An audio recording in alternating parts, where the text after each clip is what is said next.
자, 이번 시간은 이제 소유권의 취득에 관한 쟁점 두 가지 설명드리겠습니다. 부합이라고 하는 개념이 하나가 있고요. 부합은 지금 한 세 번째 보는 것 같아요. 그 다음에 이슈가 되는 것이 점유취득시효라고 하는 것 두 가지를 가지고 보도록 하겠습니다.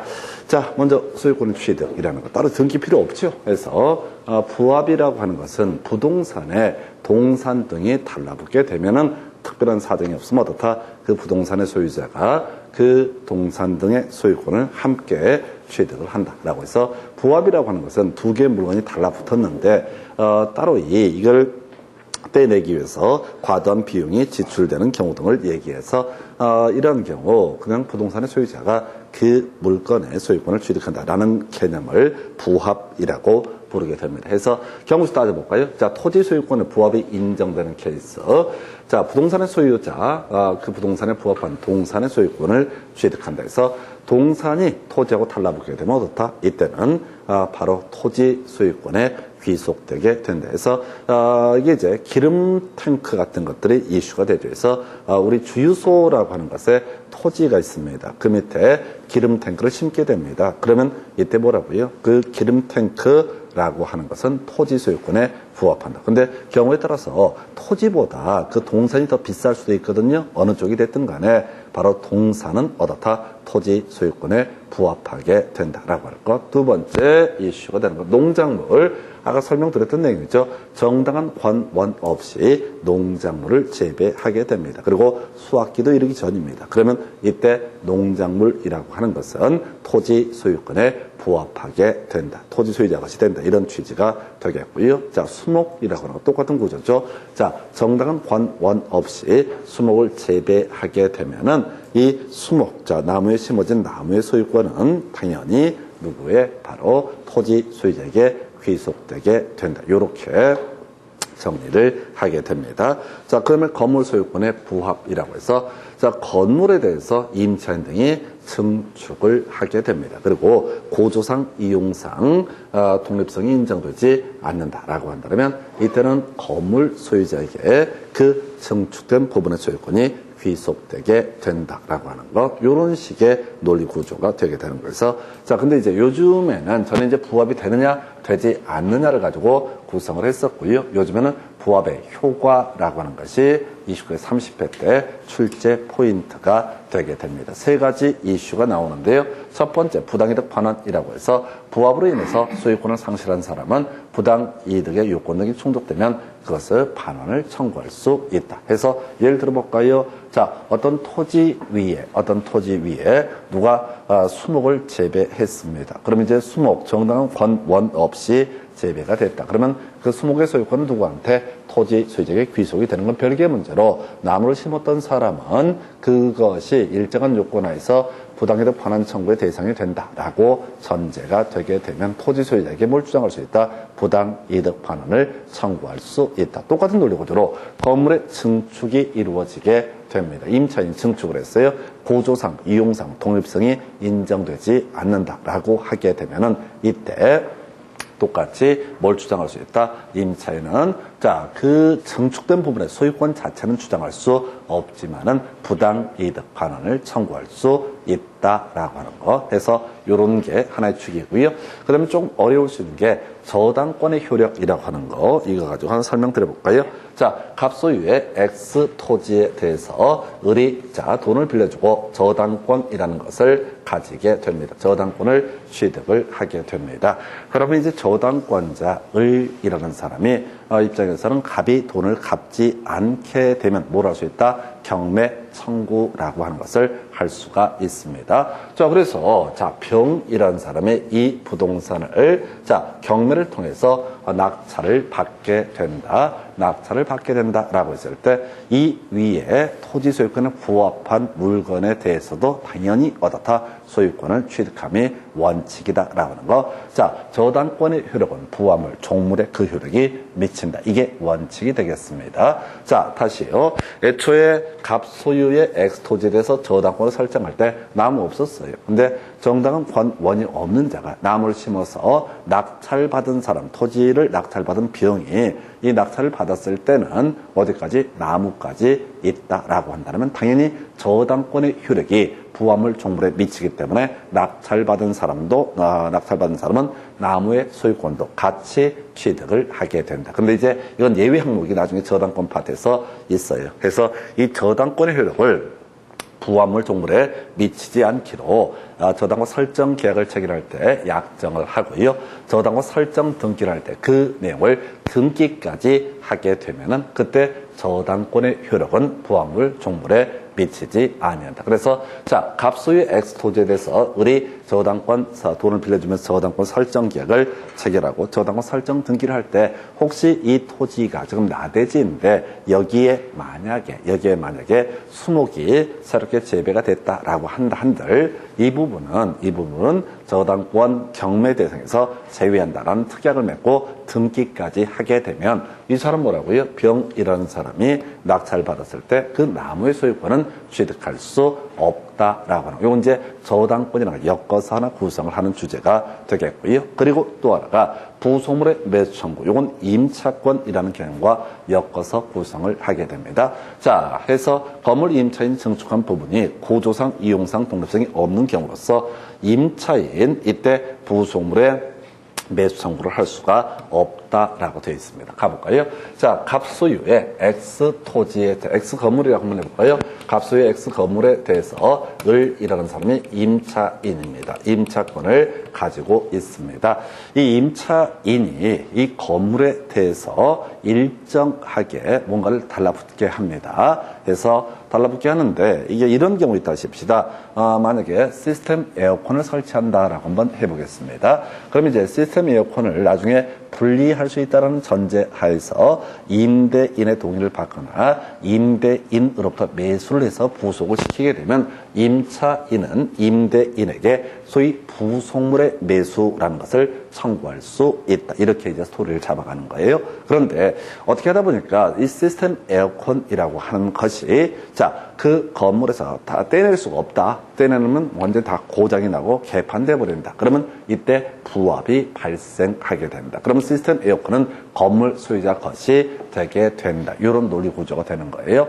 자, 그랬을 때 임차인은 최소한 이 부속물이라는 게 부속물 매수 청구라는 게 떼낼 수 있을 때 주장할 수 있는 게 부속물의 매수 청구거든요. 그러면 떼낼 수 없다라는 전제가 쌓이게 되면은 이때는 부속물의 매수는 어떻다 청구할 수 없다라고 합니다. 이 사람은 이때 뭘 주장하는 거야? 부당이득 반환 청구라는 것을 통해서 이것을 돌려달라고 그 부당이득을 반환하라고 주장을 할 수는 있겠지만은 최소한 부속물의 매수 청구는 다 주장할 수 없다. 그래서 지금요, 이게 지금 부합 파트가 사실 이게 부합이 되느냐, 되지 않느냐, 이 정도의 문제가 26회, 27회 정도의 문제였었고, 최근 문제에서는 부합이 됐다고 쳤을 때 바로 부당이득 반환 청구라든가 또는 부합이 됐다고 쳤을 때도 바로 이 효력을 배제하는 게 저당권 설정 계약, 설정 등기를 할 때 종물 부합물에 대해서 저당권의 효력을 미치지 않기로 약정하고 등기까지 하게 되면 저당권의 효력은 부합물 종물에는 미치지 아니한다라고 하는 거. 그 다음에 이제 부속물의 매수 청구라고 하는 거. 분리가 될 수 있을 때만 부속물의 매수 청구를 할 수 있습니다. 근데 부합이 발생했다는 얘기는 분리할 수 없음을 얘기하게 될 테고 분리할 수 없다는 얘기는 최소한 부속물의 매수 청구는 할 수가 없다라고 이렇게 해석을 하죠. 그래서 이 세 가지 부합의 효과 등에 관한 부분이 요 근래 주된 출제 이슈가 되게 됩니다. 자, 그 다음에 이제 건물 관련한 부분도 마찬가지 구조인데요. 자, 건물에 대해서 지금 이제 토지 소유권에 관련해서 부합이 부인되는 케이스. 아까 설명드렸던 내용이죠. 그래서 독자적인 물건이 되는 거, 물권의 객체가 되는 것을 부합이 부정된다라고 얘기합니다. 그래서 토지에다가 건물을 축조하게 되면요, 이 건물을 축조한 사람이 소유권을 취득하는 것이지 토지 소유자가 건물 소유권을 취득하는 것은 아니다. 즉, 건물 소유권은 어떻다? 토지 소유권에 부합하지 않는다라고 하는 거 어렵지 않고요. 두 번째, 정당한 권원에 의해서 농작물을 재배했다. 그러면 정당한 권원을 가지고 있는 사람이 농작물의 소유권을 갖기 때문에 이것은 토지 소유권에 부합하지 않는다. 또 하나 이슈. 자, 농작물이라고 하는 게 정당한 권원에 의해서 재배가 되지 않았다라고 전제했을 때 그때 또 하나의 쟁점, 수확기에 이르게 되면 경작자가 어떻다? 그 소유권을 가지게 된다라고 하는 거. 이것도 부합이 부인되는 케이스.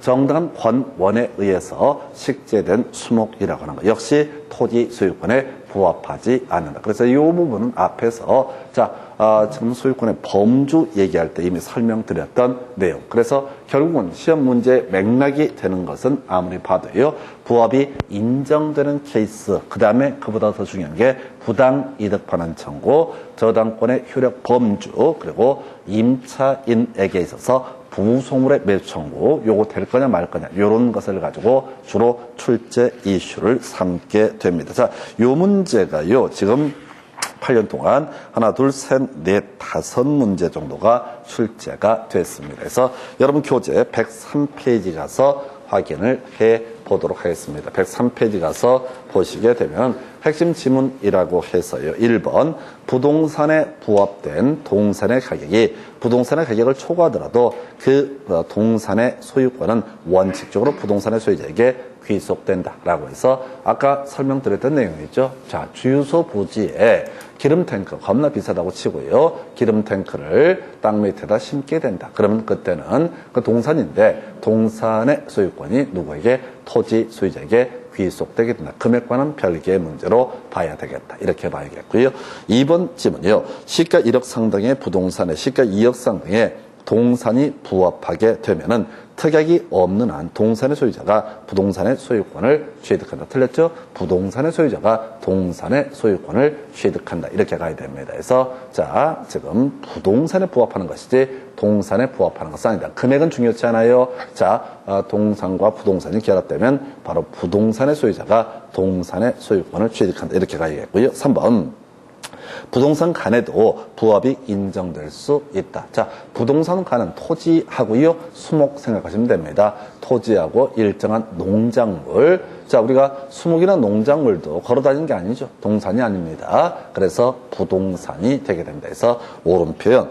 그 다음에 4번, 적법한 권한 없이 타인의 토지에 식재한 수목의 소유권은 토지 소유자에게 속한다라고 해서 이건 좀 쉽게 구성이 됐었네요. 그래서 자, 정당한 권한 없는 수목, 자, 권한 없이 식재된 수목 농작물은 토지 소유권에 부합하게 된다. 5번이요. 토지 임차인의 승낙만을 받아서 임차 토지에 나무를 심은 사람은 다른 약정이 없으면 토지 소유자에 대해서 그 나무의 소유권을 주장할 수 없다라고 해서 옳은 표현. 좀 어렵죠? 자, 임대차 얘기가 섞여 있는 겁니다. 자, 가볼까요? 자, 갑이라는 사람이 X 부동산의 소유자가 될 테고, 을이라는 사람이 임차인이 되게 됩니다. 그리고 병이라는 사람이 전차인이다. 라고 해서 전차인은 임차인하고 임대차 계약을 체결한 사람을 전차인이라고 부르게 됩니다. 자, 그런데 이 전차인이 동의를 얻지 않고, 자, 임대인의 동의를 받지 않고 전대차 계약을 체결하게 되면 나중에 임대차 할 때 공부하게 될 내용인데요. 임대인하고 전차인 간에는 어떤 권리 의무 관계도 성립하지 않습니다. 최소한 임대인에게 있어서 동의 없는 전차인이라는 사람은 어떤 임대인에 대해서 권리를 주장할 수 없다라고 하는 거. 그래서 이 토지에다가 을이 만약에 나무를 심었다. 그러면 이때는 토지 소유권에 부합하지 않는다. 이렇게 가야겠고요. 병이 동의 없는 전차인인 병이 나무를 심었다라고 한다면 이때는 자, 병은 갑에 대해서 아무런 권리도 없기 때문에 자, 이때는 토지 소유권에 그 나무의 소유권이 부합하게 된다. 이런 의미가 되겠습니다. 그래서 이 문제는 정당한 권원 없이 식재된 수목의 소유권은 토지 소유자에게 귀속된다. 이 얘기를 약간 돌려서 동의 없는 전차인이라는 사람, 동의 없는 전차인이라고 하는 사람은 어떻다? 정당한 이 토지 소유자의 관계에서 아무런 권리도 없다라는 의미가 되겠습니다. 그 정도로 보셔야겠고요.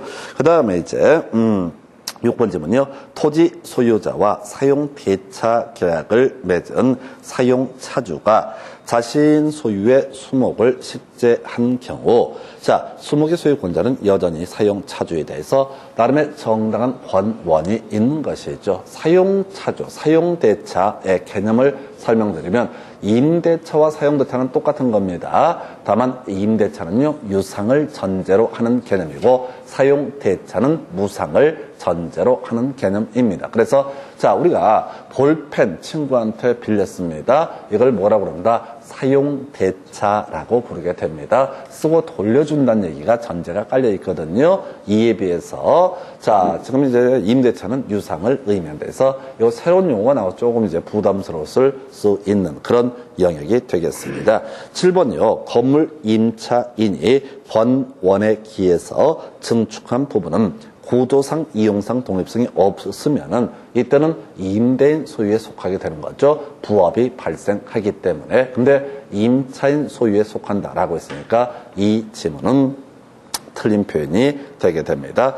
8번 건물 임차인이 권원에 기해서 증축한 부분에 구조상, 이용상, 독립성이 없더라도 임대차 종료 시 임차인은 증축 부분의 소유권 주장할 수 있다. 7번, 8번 똑같은 얘기죠. 정당한 권원 없이 증축한 부분은 어떻다? 건물 소유자에게 귀속되게 된다. 그래서 자, 임차인은 자, 이 독립성이 없기 때문에 그 부분에 소유권을 주장할 수 없다. 부합이 되는 케이스를 가지고 설명을 하고 있고요. 넘어가서 9번 지문을 보시게 되면은 건물에 부합된 증축 부분이 경매 절차에서 경매 목적물로 평가받지 아니한 때 매수인은 그 소유권을 취득하지 못한다라고 해서 상당히 지저분한 문제이죠. 다시 갑시다. 경매로 낙찰을 받았습니다. 경매로 낙찰을 받았는데 따로 지금 이제 부합된 부분에 대해서 가격을 따로 평가를 안 했다라고 했을 때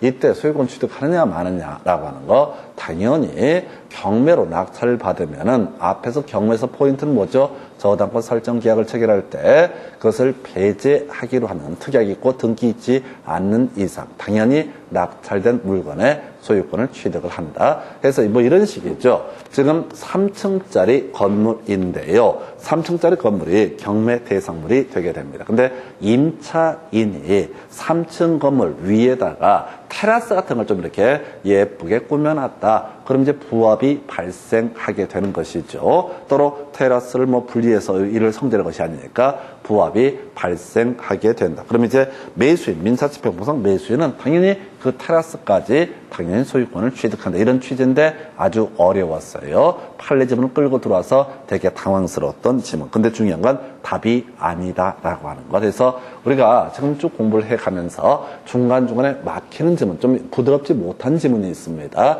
그런 것들을 우리가 판례 지문이라 부르고 전반적으로 판례 지문은 답으로 구성하지 않는다. 민법을 풀어 가실 때도 그런 식이에요. 지문 5개 중에서 1개, 2개 좀 막히더라도 그다지 중요한 거 아니다. 그저 답은 항상 어디에 쉬운 데서 기다리고 있다. 그런데 이 지문이 이상하니까 사람들이 이런데 몰입을 하게 되면은 이게 완전히 꼬여버립니다. 그래서 일단 그렇게 보시고 10번 지문 매수인이 제3자와의 도급 계약에 따라서 매도인에게 소유권이 유보된 자재를 제3자의 건물에 부합을 한 경우 매도인은 선임 무과실의 제3자에게 보상을 청구할 수 있다. 예, 일단 패스 넘어가시고요. 그다음에 지금 11번 지문, 10번 지문을 응용을 한 건데 이건 공부 다 됐을 때 공부하실 주제입니다. 그래서 10번, 11번 아주 어렵게 구성이 됐었고요. 요건 유보. 우선 나머지 부합을 다 소화한 다음에 10번, 11번을 설명을 드리겠고 12번, 요건 간단한 주제죠. 저당권 설정 이후에 부합한 물건에 대해서 저당권의 효력이 미칠 수 없음을 약정할 수 있다. 예, 등기까지 하게 되면 나중에 경매가 진행되더라도 어떻다? 바로 매수인, 자, 이 등기가 되어 있으면 그 부분의 권리를 취득하지 못한다 해서 이 문제는 30회 때 어렵게 나왔던 10번, 11번 지문이 이슈가 되는데 이건 비우고 가셔야 돼. 좀 쉬운 것들로 가셔야 됩니다. 그래서 그 정도. 그 외에 두 번째 박스요. 건물은 토지에 부합한다라고 해서 틀리게 구성이 됐고요. 지상권자가 지상권에 기해서 토지에 부속시킨 물건은 지상권자의 소유로 된다. 옳은 표현 되는 거죠. 정당한 권원에 의해서 토지에 뭔가를 붙였다라는 정당한 권원을 가진 자가 그 권리를 취득을 하게 된다. 3번 정당한 권원에 의해서 타인의 토지에서 경작 재배하는 농작물은 토지에 부합하게 된다라고 해서 틀리게 구성이 됐죠. 그래서 정당한 권원에 의해서 재배되는 농작물, 수목은 당연히 정당한 권원을 가진 자가 소위 이제 권리를 취득한다 해서 지금 지문 2개 제외하면요. 딱 이틀 안에서 그대로 움직이게 됩니다. 다시 갑시다. 자, 우리가 토지 소유권에 부합이 되는 케이스, 동산, 그 다음에 농작물이나 수목 중에서 정당한 권은 없고 수목의 경우 수확기에 이르지 않게 되면 이때는 부합이 인정되게 된다. 그랬을 때, 자, 부합이 인정되게 되면, 자, 부동산의 소유자가 그 권리를 취득하는 건 별개의 문제로 만약에 민법상 요건을 갖추게 되면 부당이득으로서 뺏긴 사람에게 부당이득 반환의 문제가 발생하게 될 것이고요. 한편, 자, 저당권 설정 계약을 체결할 때 지금 이제 저당물에 대해서 부합물 종물의 효력이라고 하는 것, 저당권의 효력이 부합물 종물에 미치지 않도록 약정할 수 있고 등기까지 돼 있게 되면 나중에 경매가 진행될 때 부합물 종물이라는 것은 저당권의 객체가 되지 아니한다. 그래서 이때 낙찰받은 사람이 그 부합물에 대해서 소유권을 주장할 수 없다. 이런 식의 취지. 그 다음에 이제 임차인이 어떤 물건을 부속을 시켰습니다. 그랬을 때 이게 논리 구조가 임대인의 동의를 받거나 임대인의 승낙을 받아서 부속을 시키게 되면 임대차 종료 시에 임차인은 기본적으로 부속물의 매수를 청구할 수 있는데 이게 부합이 발생을 해버리게 되면 이때는 더 이상 부속물의 매수는 청구할 수 없고 대신 뭘 주장할 수 있다? 부당이득 반환 청구를 주장할 수 있다. 이 정도가 부합에 관한 주제. 지문 2개 제외하고 나머지는 이 정도로 소화를 합니다. 바로 이어서 공부하실 주제가 취득시효라고 하는 거. 사실 이 취득시효 파트는 되게 어렵습니다. 극단적이에요. 문제를 구성을 할 때 좀 쉬운 내용들 많이 있는데 얘는 중간중간에 다른 주제 설명할 때 끊임없이 같이 나오는 주제가 취득시효라는 개념이 되게 될 것이고요. 대신 이 취득시효를 가지고 직접 문제를 구성할 때는 좀 극단적으로 어렵게 내는 경향이 있습니다. 그럼 이제 그건 비우고 가셔야 돼. 우리가 민법 같은 경우도 자 100% 모든 문제를 다 소화한다라고 생각하시면 힘들어요. 쉬운 거 몇 개 치고 가는 그런 지혜가 필요합니다. 해서 취득시효 얘기 살펴보겠습니다. 자, 우리가 이제 이 취득시효 얘기를 하려면 바로 민법 186조 얘기를 들어가야 되죠. 법률 행위에 따른 부동산 물권 취득이라고 해서 등기해야지 효력이 발생하게 된다. 그래서 법률 행위에 따른 부동산 물권 취득은 등기해야지 효력이 발생한다. 그래서 갑 소유의 X 부동산에 대해서 을과 매매 계약이 체결되게 됩니다. 갑과 을 사이에 매매 계약이 체결이 되게 되면은 이때 이제 뭐가 문제가 되게 되는 거냐라고 했을 때 이런 논리 구조가 되는 거예요. 을명의로 등기가 되지 않게 되면 을은 어떻다? 소유권을 취득할 수 없다라고 하는 거. 이런 것들을 이제 봐주셨고요. 앞서 우리 공부할 때 자, 채권적 등기청권 중에서 채권적 청권은 10년의 소멸시에 걸리게 된다. 이런 것들을 공부했던 바가 있습니다. 해서 을은요, 결과적으로 원칙적으로 갑에 대해서 매매계약 체결하고 10년 이내에 등기청권 행사를 해야 되고요. 등기청권 10년 내에 행사하지 않게 되면 원칙적으로 등기청권은 소멸시효로 시효완성으로 소멸하게 된다. 이런 구조가 될 텐데 문제는 이거예요. 갑과 을 두 사람 사이에 자, 갑은 등기 권리증을 을에게 넘겨주고 을은 등기 권리증을 받았습니다. 그러면 이게 등기를 넘겨준 거냐? 그게 아니라는 거죠. 등기부에다가 갑에서 을로의 소유권 이전 등기가 이루어져야지 어떻다. 이것을 우리가 바로 등기를 넘겨받았다라고 얘기합니다. 근데 옛날에 법을 모르는 분들 사이에서는 자, 등기 권리증을 주거니 받거니 하면 집문서, 땅문서 주면서 이게 소유권 넘겼다라고 생각을 하십니다. 매수인의 입장에서는 소유권 넘겨받았다라고 생각하면서 소유의 의사 자주 점유가 되겠습니다. 20년간이고요. 평온공연하게 점유를 하게 되면 이때 자, 이 사람에게는 소위 소유권이 발생하는 것이 아니라 등기 청구권이라고 하는 것이 발생되게 됩니다. 그래서 이 등기 청구권이라는 것을 갖고 있으면 누구한테 자, 매도인, 자, 현재 등기 명인에 대해서 등기 청구권을 행사를 해야 되고요. 그러면 그 사람은 소유권 이전 등기를 넘겨줄 법적 의무를 지게 된다. 이렇게 해석을 합니다. 자, 가볼까요? 다시. 갑과 을 사이에 매매계약이 체결됐습니다. 그러면 갑은 을에게 소유권 이전기를 넘겨줄 계약상의 의무가 발생하게 됩니다.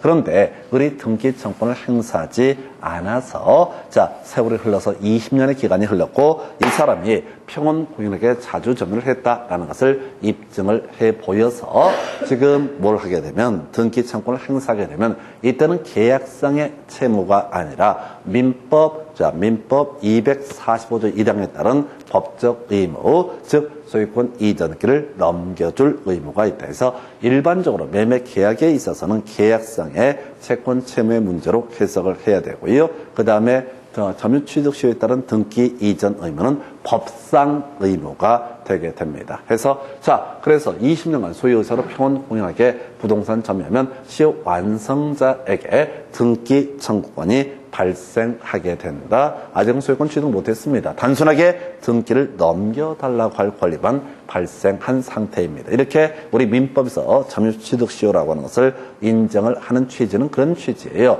지금 20여 년 전에 이미 소유권 이전 등기가 이루어져야 했던 사안인데 이거 잘 안 하고 그냥 권리자 자신이 소유권 넘겨받았다고 착각을 하고서 사실상 소유권을 행사하고 있다라고 한다면 사실상 자, 권리를 행사하고 있는 자를 보호하기 위해서 특별히 우리 민법에서는 등기 청구권이라는 권리를 인정을 하게 됩니다. 자, 누구한테 자, 최종 등기 명인을 상대로 소유권 이전 등기 청구할 수 있다 해서 이런 경우가 있다는 얘기죠. 갑이라는 사람이 20여 년 전에 을과 매매 계약을 체결을 하게 됩니다. 갑이 을에게 자, 소유권 이전 등기를 해주겠다라고 하는 자, 매매 계약을 체결을 합니다. 자, 그런데 자, 을은 등기라는 것을 넘겨받지 아니한 상태에서 세월이 10년이 흐른 상태입니다. 그런데 갑이 중간에 어머, 나한테 등기가 있네 라고 생각하고 이것을 병에게 소유권 이전 등기를 할 수가 있습니다. 그럼 병은 소유권 취득할 수 있습니까?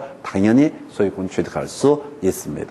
법률 행위에 따른 부동산 물권 변동은 등기해야지 어떻다. 그 효력이 발생하게 된다. 이렇게 논의가 됐었거든요. 그래서 등기해야지 어떻다. 효력이 발생한다. 그러면 이제 병이 소유권 취득해요. 자, 근데 을이 20년이 된 이 시점에 뭘 할 수 있다고요? 현재 등기 명인 병에게 등기 청구권 행사할 수 있다. 그래서 이 사람의 권리가 발생한 시점 자체가 20년이 지난 이 시점에 권리가 발생했으니까 그 당시에 등기 명인에게 소유권 이전 등기, 시효 완성을 원인으로 하는 소유권 이전 등기를 청구할 수 있습니다. 제일 안 된 케이스가 이런 경우야. 얘가 19년 차에 만약에 땅을 샀다라고 하게 되면 자, 등기부에 자, 도장 마르기도 전에 이제 소유권 이전 등기를 넘겨줄 의무가 발생하게 된다라고 해서 최종 등기 명인한테 소유권 이전 등기 청구할 수 있고요. 자, 그러면 이제 이 최종 등기 명의인은 시효 완성 당시에 등기 명의는 시효 완성자가 등기 청구권을 행사하게 되면 소유권 이전 등기를 해줄 법적 의무를 부담을 하게 된다라고 하는 거, 법적 의무를 부담한다. 그래서 아까 이런 거 있었잖아요. 갑과 두 사람 사이에 계약상의 계약에 따라서 소유권 이전기를 해야 할 의무가 발생하는 경우도 있고, 민법 245조 1항 규정에 따라서 법에 따라서 소유권 이전기를 넘겨줄 의무가 발생하는 경우도 있다. 이렇게 해석을 하죠. 그래서 자, 등기 청구를 행사하게 되면요, 소유권의 취득이라고 하는 거. 자, 시효 완성자 자기 명의로 소유권 이전기를 함으로써 그 부동산의 소유권을 취득한다. 그래서 결과적으로 소유권 취득하는 시기는 언제라고요? 등기해야지 얻었다. 등기를 해야지 소유권을 취득한다. 우리 앞에서 우리 공부할 때 법률 행위에 따른 부동산 물권 변동과 법률 규정에 따른 부동산 물권 변동을 비교해 보실 때 그런 말씀을 드렸습니다. 우리가 공유물 분할 청구 소송 과정에서 협의 조정이 성립되게 되면 그때는 법률 행위에 따른 부동산 물권 변동이니까 등기해야지 바로 자 물권 변동의 효력이 발생한다. 그 다음에 또 하나가 점유 취득 시효라고 하는 거, 시효 완성에 따른 소유권 취득이라는 것도 결국은 등기해야지 얻었다. 그 권리가 발생되게 된다라고 하는 거 등기해야 됩니다. 자, 그렇다 치고요. 자, 이 소유권 취득의 효력은 점유를 개시한 때부터 소급하게 된다. 그래서 좀 마음에 안 들어. 지금 이 사람이 자, 지금 만약에 2001년도에 매매계약 체결하고 2021년도에 만약에 시효 완성을 원인으로 해서 소유권 이전기를 청구하게 되면 그 상대방은 등기를 넘겨줄 의무가 있게 되는 것이고, 대신 이 사람이 소유권을 취득하는 시기는 언제라고요? 점유를 개시한 때부터 얻었다.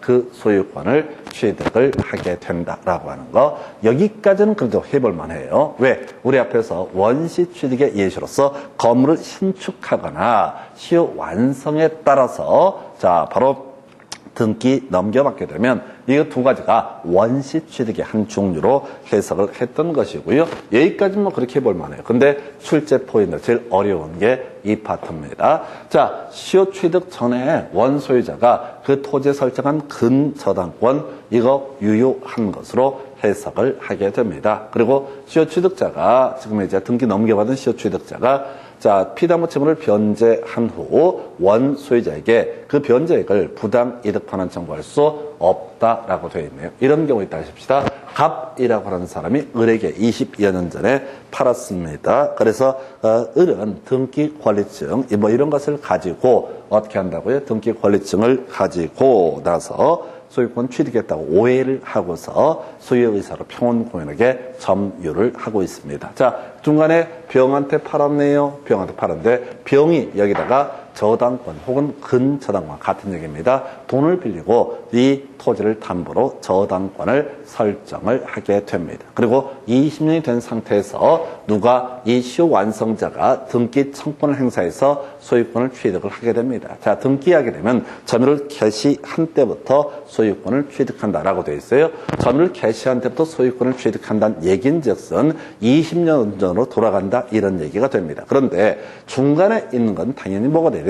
무효가 돼야지 논리적으로 맞습니다. 이 사람이 취득하는 시기가 언제니까 점유를 개시한 때부터 취득을 하기 때문에 중간에 처분 행위는 무권리자에 의해서 이루어진 거니까 뭐로 봐야 돼? 무효로 봐야 됩니다. 근데 이건 판례 지문상 무효로 해석을 할 수가 없어요. 그래서 큰일 납니다. 만약에 무효라고 전제가 되게 되면 은행권에서는 절대 부동산을 담보로 대출을 해주지 않습니다. 등기부 보니까 예를 들어서 병소유라고 된 거 보고 나서 이 사람 거구나 싶어서 돈을 빌려줬는데 시효 완성에 따라서 뭘 할 수 있다고요? 바로 시효 완성에 따라서 점유를 개시한 때부터 소유권 취득한다. 이것만 주구장창 밀어붙이게 되면은 국민은행 같은 은행권이 초토화되게 됩니다. 만약에 법리가 이 저당권 등이 무효다라고 이렇게 전제하면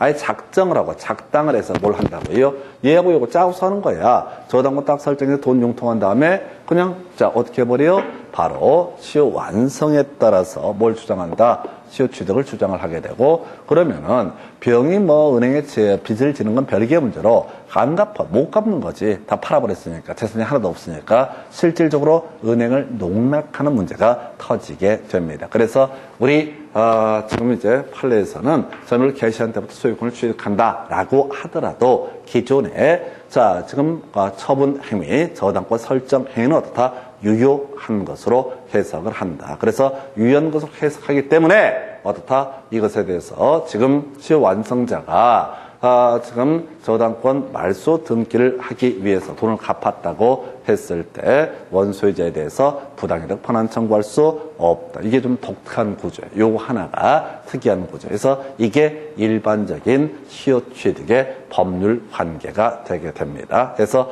가장 기초적인 그림은 바로 이 그림이고 여기서 이슈가 되는 것은 뭐라고요? 취득 시기, 점유를 개시한 때부터 세법할 때도 계속 나오게 될 주제인데요. 자, 문제는 그게 이슈가 되는 거죠. 자, 특수한 경우 살펴보겠습니다. 자, 지금 20년간 소유의 의사로 평원공연에게 부동산을 점유해서 시효완성자에게 등기 청구권 발생했습니다. 자, 그래서 최종 등기 명인에게 뭘 행사하면 된다? 등기 청구권 행사를 하면 된다. 이렇게 이제 스토리를 잡아가게 되는데 문제가 되는 것이 뭐가 있냐면은 이게 이제 문제가 되는 거예요. 자, 등기 청구권 행사하기 전에 미리 팔아버린 경우가 있다. 자, 가볼까요?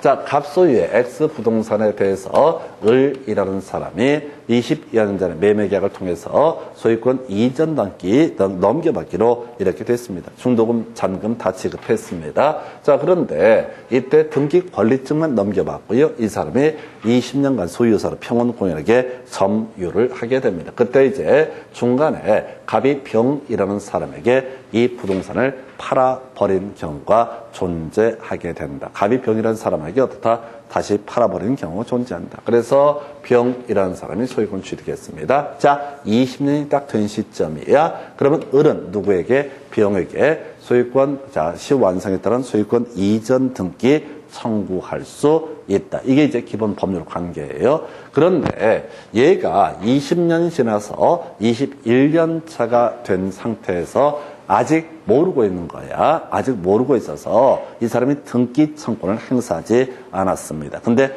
이것을, 자, 내막을, 자, 병이라는 사람이 갑을 병정이라는 사람한테 20년 지난 시점에 소유권 이전 등기를 넘겨주게 된다라고 했을 때, 이때 누가 을이라는 사람은 시효완성자가 정에게 소유권 이전 등기 청구권 행사를 할 수 있을 것이냐라고 하는 거 우리 판례에서는 부인하게 됩니다. 무슨 얘기인가 하니, 자, 이 병이라고, 자, 을이라고 하는 시효완성자, 이 사람의 권리가 무소불위의 권리는 아니란 얘기죠. 자, 우리 민법의 법원 중에서 권리 위에 잠자는 자 보호받지 못한다, 이런 명제가 있습니다. 권리의 잠자는 자다 보호받지 못한다라는 명제가 있어요. 그래서 얘가 20년이 지났는데 빨리 등기 청구권을 행사를 안 했다라고 한다면 이 사람은 어떻다? 보호받을 가치가 없다. 그래서 이게 20년 지난 시점에서 병에서 정으로의 소유권 이전 등기가 넘어가게 되면은 시효완성자는 새로운 권리자에게는 뭘 주장할 수 없다?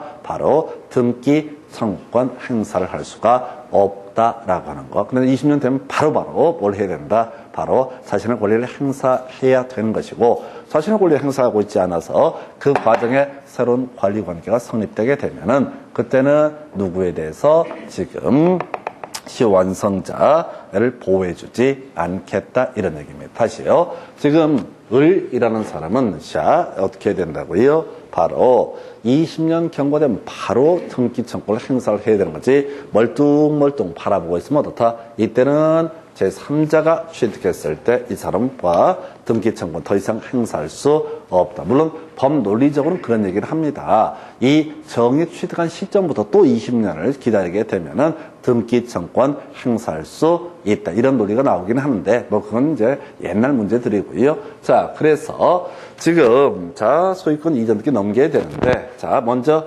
제3자의 취득이라고 해서 시효완성자의 시효완성을 원인으로 한 소유권 이전 등기 청구권 행사 전에 등기 명의인으로부터 소유권 이전기를 넘겨받은 제3자는 당연히 소유권 취득한다. 물론 이제 이것이 적극가담, 민법 103조 위반이 되게 되면 이것은 이제 무효이기 때문에 변론을 치고 특별한 사정이 없으면 제3자는 어떻다? 소유권을 취득을 하게 된다. 이렇게 그림을 잡게 됩니다. 자, 근데 문제는 이거죠. 지금 등기 명인이라는 사람, 병이라는 사람이 이 사람은 어떻게 되는 거냐가 문제가 되게 됩니다. 앞에서 최종 등기 명의인은 시효 완성자에게 뭘 해야 된다? 소유권 이전 등기 해줄 의무를 지게 된다라고 이렇게 설명을 드렸습니다. 그래서 이 사람이 지금 시효 완성자가 등기 청구권 행사를 한다는 사실을 알면서, 즉 악의이면서 이걸 팔아먹게 되면은 최소한 제3자가 소유권 취득하는 건 별개의 문제로 이 사람은 어떻다? 시효 완성자에 대해서 최종 등기 명의는 손해배상 책임, 불법행위 책임을 지게 된다. 그러나 내막을 모른 상태에서 제3자에게 팔았다 그러면 제3자도 소유권 취득하고요. 그 다음에 이 사람도 법적 책임을 지지 않는다. 정리해 보겠습니다. 등기 명인이 시효 완성 사실을 모른 상태 선의에서 제3자에게 소유권을 이전한 경우 시효 완성 당시 등기 명인에 대해서 손해배상을 청구할 수 없다라고 되어 있습니다. 그래서 선인이 등기 명의는 법적 책임을 지지 않는다. 근데 알면서 팔아버린 경우 있죠? 등기 명의인이 시효 완성 사실을 알면서 제3자에게 소유권을 이전했다라고 한다면 시효 완성자는 시효 완성 당시에 등기 명의에 대해서 불법 행위 책임 또는 손해배상 책임을 물을 수가 있다. 이 정도로 법률관계 정리하시게 됩니다. 그래서 하여튼 시효 완성이라고 하는 것은 이건 사실은 문제 구성해가는 과정을 보게 되면은 내용은 비교적 간단해요. 근데 문제가 너무 극단적으로 어렵게 뽑는 파트가 이 파트. 그래서 이건 디테일하게 갈 것이 아니라 기본적인 틀만 가지고 이 범주 내에서 출제되는 것이면 맞추고 아니면 버린다라는 심정으로 가야 됩니다. 그래서 자 이제 지문 몇 개 가지고 정리해 볼까요? 교재 105페이지 가서 보겠습니다. 자 먼저 관련 기출 문제부터 가볼까요? 시효 취득할 수 없는 것은 해서 자, 이 시효 취득은 본질적으로 뭘 얘기하는 거냐면 이 오랫동안의 점유라고 하는 것이 전제가 돼야 됩니다. 점유가 전제가 되지 않으면 시효 취득의 문제 발생하지 않습니다. 우리가 주로 논의하는 게 지금 소유권 취득이죠. 이건 뭐냐면 이런 논리 구조예요. 갑이라는 사람이 20여 년 전에 을과 매매 계약을 체결하면서 등기 권리증만 넘겨주었다라고 했을 때 이 사람이 20년간 소유의 사람 평온공인에게 점유 등을 하게 되면 어떻다? 등기 청구권이 발생해서 등기 넘겨받을 수가 있다. 이게 이제 소유권의 시효 취득이라는 개념이 됩니다. 그러면 나머지도 구조가 똑같아요. 예를 들어서 갑소유 X 토지에서 을이라는 사람이 지상권 설정 계약을 체결을 하게 됩니다. 지상권 설정 계약을 체결해요. 근데 지상권이라는 것은 지상권 설정 등기라고 하는 것을 해야지 어떻다? 지상권은 성립하게 된다. 근데 이 사람이 이런저런 이유 때문에 지상권 설정 등기를 안 하고 사실상 지상권 행사를 해왔었다라고 했을 때 20년의 시간이 흐르게 되면 또 뭘 주장할 수 있다? 지상권 설정 등기 청구라고 하는 것을 주장할 수 있다. 해서 이게 시효 완성에 따른 지상권의 취득이라는 개념이 됩니다. 우리가 주로 공부를 하는 것은 소유권을 가지고 주로 공부를 하긴 하지만은 다른 물권이라는 것도 등기가 이루어져야 돼요. 지역권도 마찬가지고요. 등기가 이루어져야지 어떻다? 지역권이 성립하게 됩니다. 다시 갑시다. 법률 행위에 따른 부동산 물권 변동은 등기해야지 효력이 발생한다. 그래서 매매 계약을 체결한 상태에서 매수인 명의로 소유권 이전 등기가 이루어져야지 어떻다? 매수인이 소유권 취득한다. 자, 지상권 설정 계약을 한 사안에서 지금 이제 지상권자가 되겠다는 토지를 이용하겠다는 사람 이름으로 지상권 설정 등기가 돼야지 어떻다? 지상권을 취득한다. 지역권도 마찬가지죠. 설정 등기가 돼야 된다. 전세권도 마찬가지죠. 등기가 돼야, 저당권도 뭐라고요? 등기가 돼야지 어떻다? 등기가 돼야지 소위 시효 취득의 문제가 발생합니다. 근데 20년간의 점유라고 하는 거, 이건 의미가 뭐냐면 시효 취득이라는 것은 실질적으로 뭐라고요? 그 목적물을 점유해서 또는 권리를 사실상 행사했다는 전제 하에서 어떻다? 등기 청구권이라는 것을 인정해 주게 됩니다. 그래서 일단은요, 그 답은 저당권이 되는 거예요. 저당권이라고 하는 것은 자, 점유를 전제로 하는 권리가 아니죠. 그래서 우리 앞에서 소유물의 반환 청구권이라고 하는 거, 요거 준용할 수 없는 게, 자, 저당권자, 지역권자에게는 반환 청구권이라는 것을 행사할 수 없다라고 하는 거. 왜? 지역권도 저당권도 다 점유라는 것이 전제가 되는 것이 아니다. 그런 주제고요. 거기 계속되고 표현된 지역권 나와 있죠? 이건 뭐냐면은 지역권 설정 등기만 안 한 거야. 그리고 실질적으로 거기를 통행로로 이용을 했다라고 하는 20년 동안 그렇게 하게 되면 나중에 지역권 설정 등기를 해달라라고 하는 등기 청구권 발생하게 된다. 지상권도 마찬가지입니다. 지상권 설정 계약을 체결해놓고 등기를 안 한 상태다. 그러면 아직 지상권 성립하지 않았는데 20년간 계속해서 이용을 해왔다라고 한다면 어떻다? 시효취득, 등기 청구권 인정할 수 있다. 국유 재산 중 일반 재산, 이건 소유권의 시효취득에 관련한 부분인데요. 우리가 이제 국가 지자체가 소유하고 있는 재산을 국공유재산, 그 중에서 사적 거래가 안 되는 것을 행정재산이라 부르고 사적 거래가 되는 것을 바로 일반 재산이라고 부르게 됩니다. 그래서 이건 어떤 의미냐면, 자, 국가로부터 20여 년 전에 국가와 매매 계약을 체결했다. 근데 그 재산이 시유지, 국유지라고 하는 일반 재산에 해당이 된다. 그러면은 아직 등기를 넘겨받지 않았는데 이 사람이 계속해서 소유의 의사로 평온공유하게 점유했다라고 한다면 이 시효완성자는 국가한테 뭘 주장할 수 있다? 등기 청구권을 행사해서 소유권 이전 등기를 넘겨달라고 주장할 수 있다. 달리 해서 가면 행정재산은 애초에 사적거래의 대상이 되지 않기 때문에 시효완성 주장할 수 없다. 설명, 성명, 불상자의 토지 나와 있죠? 이것도 산 거야. 누구한테? 누구 땅인지는 모르는데 샀다. 예를 들어서 이 동네에 있는 토지 중에서 큰 소나무 옆에 있는 토지를 내가 돈 주고 샀다. 20년 전에. 근데 등기는 안 한 거야. 20년간 소유여서로 평온공유에 점유했어. 누군지는 모르겠지만, 현재 누구가 소유자가 되는지 모르겠지만 이 토지에 대해서도 뭘 주장할 수 있다? 시효완성을 주장할 수 있다. 그래서 이건 하나하나 개념을 알아서 푸는 것이 아니라 저당권은 점유를 전제로 하지 않기 때문에 20년간 점유를 해야지 바로 시효완성의 문제가 발생하는데 저당권은 점유가 전제가 되지 않기 때문에 시효취득이라는 개념도 성립할 수 없다. 이런 취지가 되겠습니다. 그 다음에요. 여러분 교재 105페이지의 핵심 지문.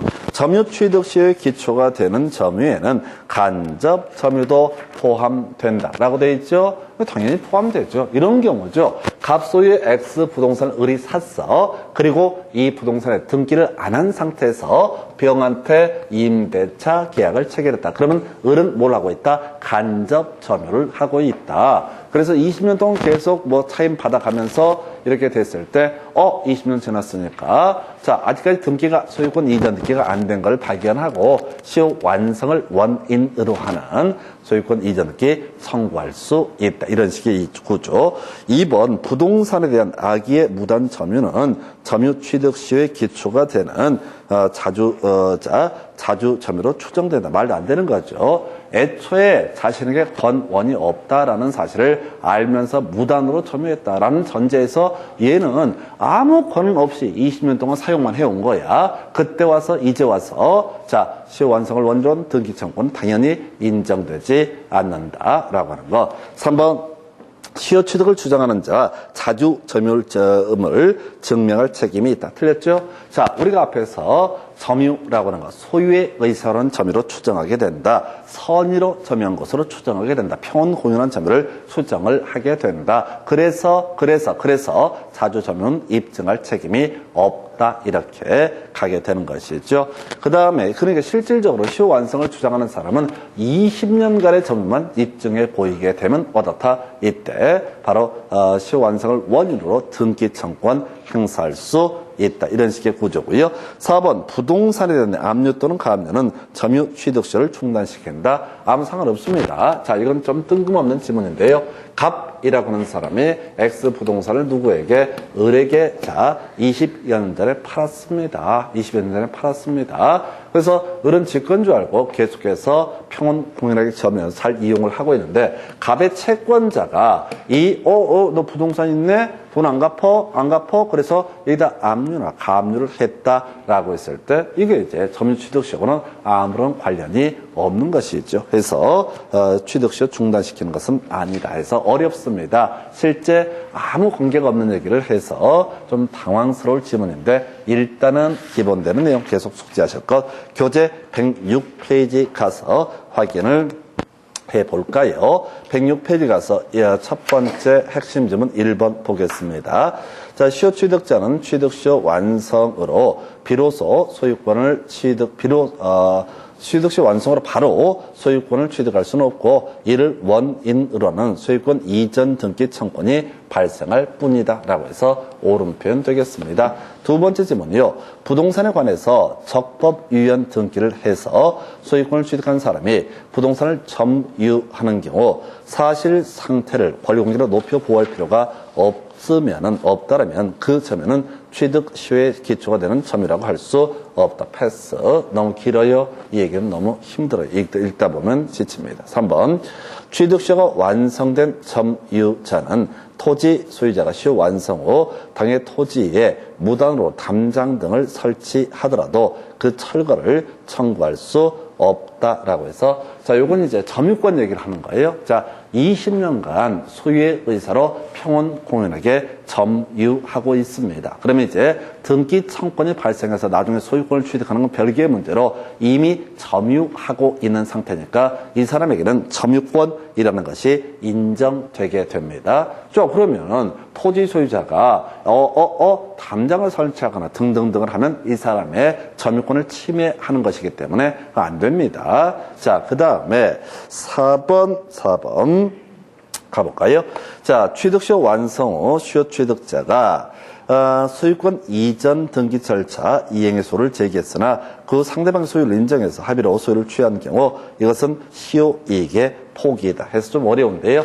자, 우리가 시효이익이라고 하는 거 20년간 소유사로 평온 공인에게 점유하게 되면 등기 청구권 발생합니다. 이건 자신의 이익이죠. 자, 근데 자신의 이익 포기할 수 있습니다. 근데 그 방식이 자, 시효 완성을 원인으로 하는 소유권 이전 등기 청구 소송을 제기했다가 중간에 소를 취한다, 포기한다. 그러면 시효이익의 포기다. 나중에 가서 또 딴 얘기 할 수 없습니다. 한번 시효이익 포기하면 그걸로 끝나게 돼요. 이것도 좀 어려운 질문. 답 아니었어요? 5번. 시효 취득자의 점유가 계속되는 동안 이미 발생한 소유권 이전 등기 청구는 시효로 소멸하지 않는다. 자, 가볼까요?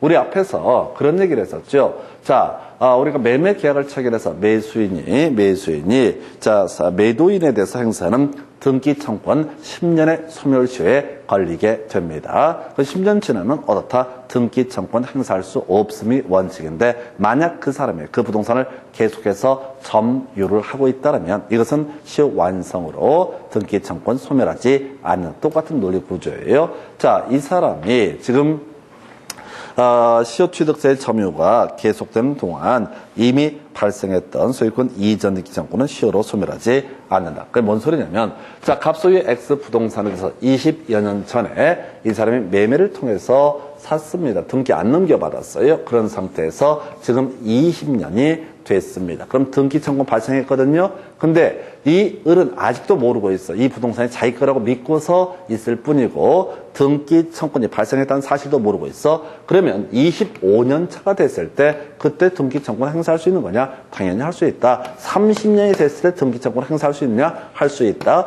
40년이 됐을 때 등기 청구권 행사할 수 있느냐? 할 수 있다. 물론 그 사이에 어떤 권리관계 변동도 발생하지 않았다는 전제에서 이 지문의 취지는 이런 식이야. 원래 지금 등기 청구권이라고 하는 것은 몇 년? 10년의 소멸시효에 걸리게 된다. 그래서 20년이 됐을 때 등기 청구권이 발생했는데 지금 30년 차가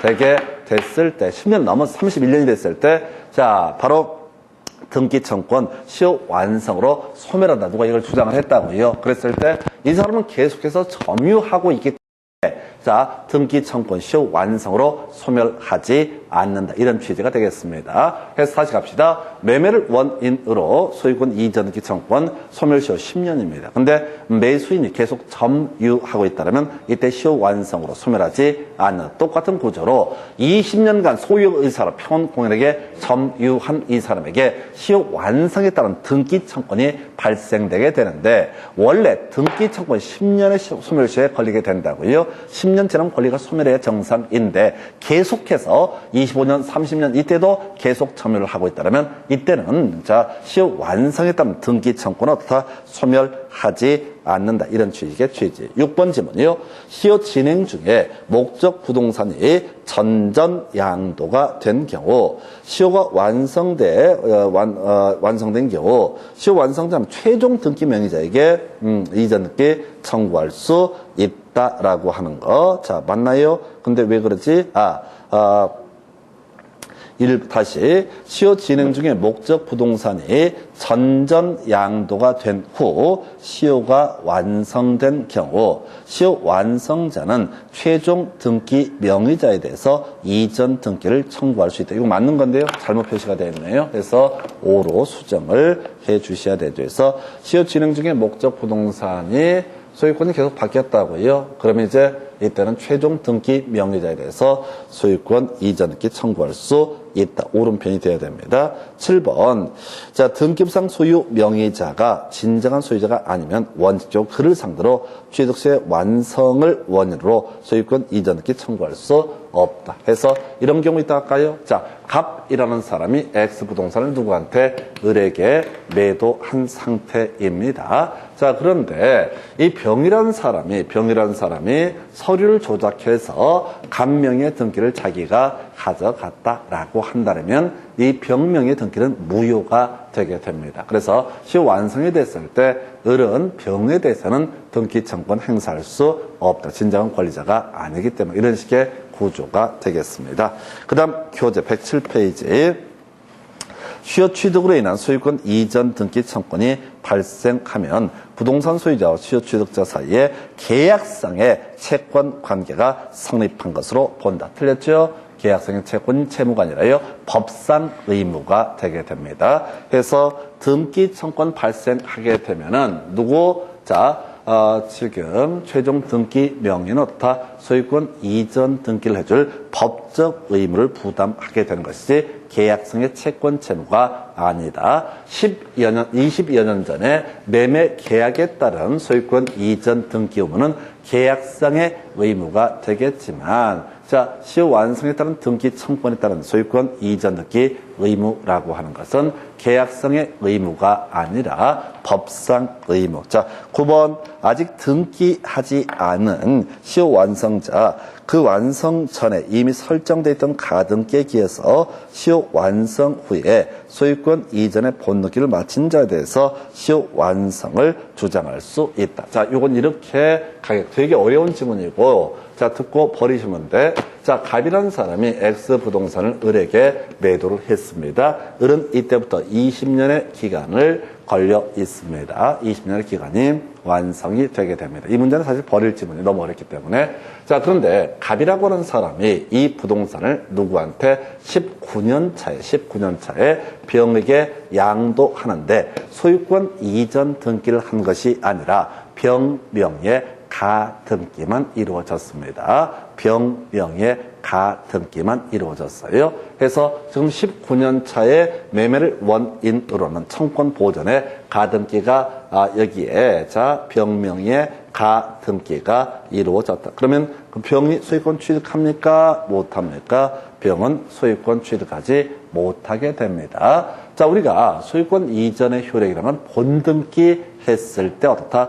그 효력이 발생한다. 우리 앞에서 가등기 한번 설명드렸어요. 뭐냐면은 자, 이런 식으로 설명드렸죠. 갑과 을 사이에 매매 계약이 체결이 된 상태이다. 자, 그래서 을이 갑에게 등기를 넘겨달라고 얘기를 하니까 을이 갑이 야, 3달 후에 넘겨줄게 라고 얘기를 한다고요. 지금 넘겨주면 양도소득세 중과되기 때문에 안 돼. 3달만 참아줘 라고 했을 때 누구 명의로? 을 명의로. 자, 을 명의의 가등기가 이루어진다. 그러면 을은 소유권 취득할 수 있다 없다? 없어요. 아직은 소유권 취득 못합니다. 3달 후에 을 명의로 소유권 이전 등기가 이루어지게 되면은 이때 소유권 취득하고요. 다만 순위는 가등기 순서로 소급하게 된다. 그래서 중간에 제3자에게 팔았을 때 이때 제3자 명의 등기는 나가리가 자 직권 말소의 대상이 된다. 이런 취지예요. 그래서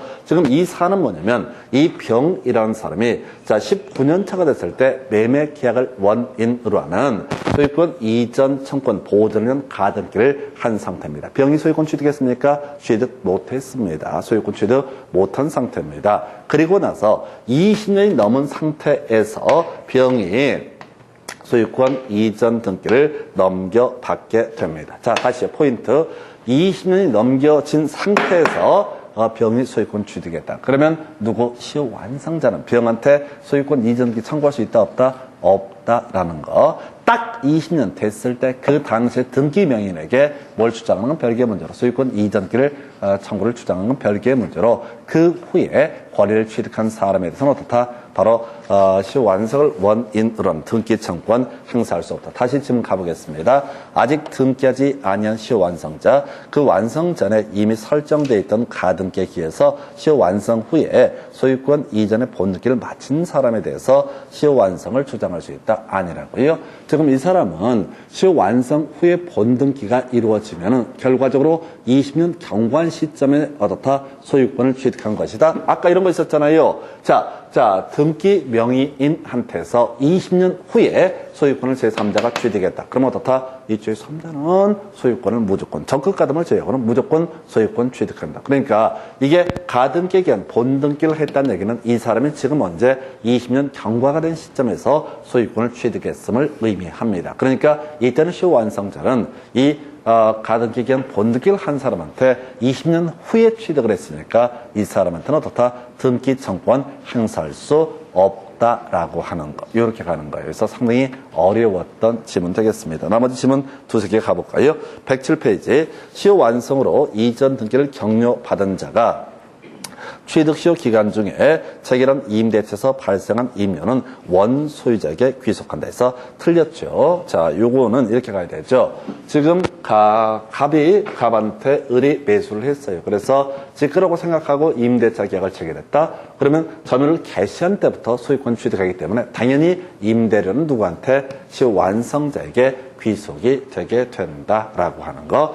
2번요. 점유 취득시효 완성 후 소유권 이전기 전에 원소유자가 해당 부동산에 관해서 근저당권을 설정했던 경우 특별한 사정이 없는 취득시효 완성자는 소유권 이전기를 격려함으로써 담보권 제한이 없는 소유권을 취득한다. 아니요. 국민은행 도와줘야 된다고 그랬습니다. 안 그러면 자, 이 은행권의 저당권 다 무너지게 됩니다. 그래서 어떻다? 그냥 담보권 제한이 있는 상태로 소유권을 취득한다. 이런 취지가 되겠고요. 자, 3번 시효 기간 만료 후 명의 수탁자로부터 적법하게 이전 등기를 받은 명의 신탁자는 시효 완성자에게 대항할 수 없다라고 이렇게 되어 있습니다. 요건 이제 버립시다. 너무 어려우니까 나중에 실명법 공부를 해야지 해결되는 주제. 요 정도까지. 나중에 관련 기출 문제는 나중에 체크를 할게요. 그래서 이 정도가 바로 시효 취득이라는 주제가 되겠습니다. 그래서 하여튼 문제 난이도가 좀 극단적으로 특히 2번 문제 같은 거 말도 못하게 어렵게 구성하는 그런 문제가 되겠습니다. 여기까지 보시고 잠시 끊었다가 공동 소유 설명드리겠습니다.